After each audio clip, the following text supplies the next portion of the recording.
Ferry Boat Fred. Big Race. John Pye. In a country at the top of the world, or the bottom according to your point of view, there's a city that's built around a harbour. In this delightful book you will meet Ferry Boat Fred, the smallest of all the ferries on the harbour, all its harbour friends. Fred wins a ferry race for the very first time and discovers, along with his sister Kate, a very strange sound. The illustrations capture the appeal of the Ferry Boat Fred television series, where Pelican Pete, Spike the Echidna, Belinda Bucktail, and all the ferries come to life. Ferry Boat Fred, The Big Race, as seen on ABC TV. John Pye. In a country at the top of the world, or the bottom according to your point of view, there's a city that's built around a harbour.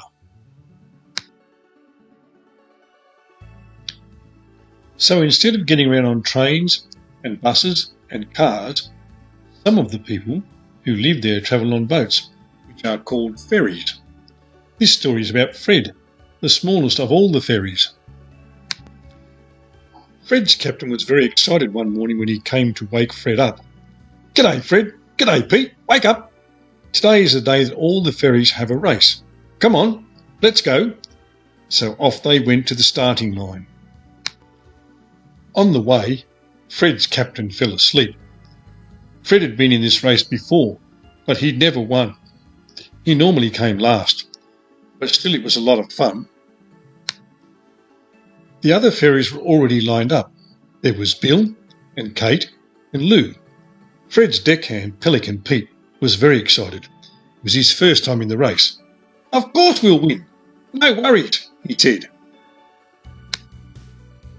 "Actually, I'm not sure about that. I can't go as fast as the others, but I always try," said Fred, as he took his place. Spike, the echidna, fired the starting gun and they were off. All the ferries were going as fast as they could. Lou, the biggest ferry, was in the lead. Fred was trying hard, but he couldn't keep up. Lou was so far in front that she thought she'd have a rest. All along she fell asleep, and the other ferries overtook her. "I told you we can't lose, Fred," shouted Pete as they started to catch up. Bill was now in the lead, but he wasn't looking where he was going, and he got stuck on a sandbank. Kate and Fred were the only ferries left in the race. Kate was a long way in front when suddenly her engine started to make strange noises and she stopped. For the first time ever, Fred was in the lead. He could not believe his luck. Pete was so excited. "Come on, Fred, faster, faster," he shouted. Fred was almost at the finishing line when his engine chugged to a halt. "Gee," he said, "I've run out of fuel. What will I do now? The others are catching up." "Come on, Fred," the crowd shouted. Thinking quickly, Pete picked up one of Fred's ropes in his bill, flew in front of Fred and pulled him over the finishing line just before the other ferries. Where would they be without me? Pete thought. Fred had won. The crowd at Wallaby Wharf cheered and cheered. Fred could not believe it. Mrs. Mitchell, the cockatoo, presented Fred with the Ferry Race Cup, which Pete balanced on his head. All the other ferries congratulated Fred. They were happy he'd won for the first time. That night, when it was dark, there were fireworks to celebrate Fred's big win, which woke Fred's captain. "Oh, and who won?" he said. Fred just sighed at him. Later that night, at Wallaby Wharf, after everyone had gone home, Fred woke up suddenly. He could hear a sound coming from somewhere in the harbour, but it was so dark he couldn't see anything.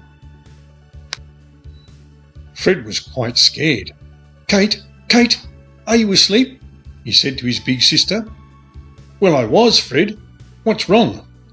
"I can hear a noise, and I don't know what it could be." "I'm sure it's nothing to worry about," said Kate. But the noise grew louder and louder.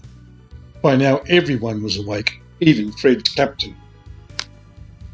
"Let's go and see if we can find out where this noise is coming from," said Kate to the others. They headed out into the harbour. Fred kept close to Kate. Soon they were at the lighthouse, where they met Belinda Brushtail, the lighthouse keeper. "Do you know what that noise is?" asked Kate. "No," she said, "but it's scary, isn't it? It sounds like it's coming from the harbour stores." "We'll find out what it is. Don't worry," said Kate, hurrying off. "Actually, do we have to?" said Fred, who was getting more and more nervous. But Kate was already off, so Fred hurried after her. He didn't want to be left on his own. As they got closer, the noise grew louder and louder and louder. It was the worst sound they had ever heard. "Who's there?" called Kate in a very loud voice. There was a silence for a moment, and then, "It's only me," came a voice. Pete turned on the lights, and there was Spike the echidna. "But what was that awful noise?" asked Kate. "I couldn't sleep with all the excitement, so I thought I'd practice on my new trumpet," said Spike. "Did I wake you?" "It looks as though you've woken everyone," said Fred. And, sure enough, when they looked around, all the fairies had come to see about the noise.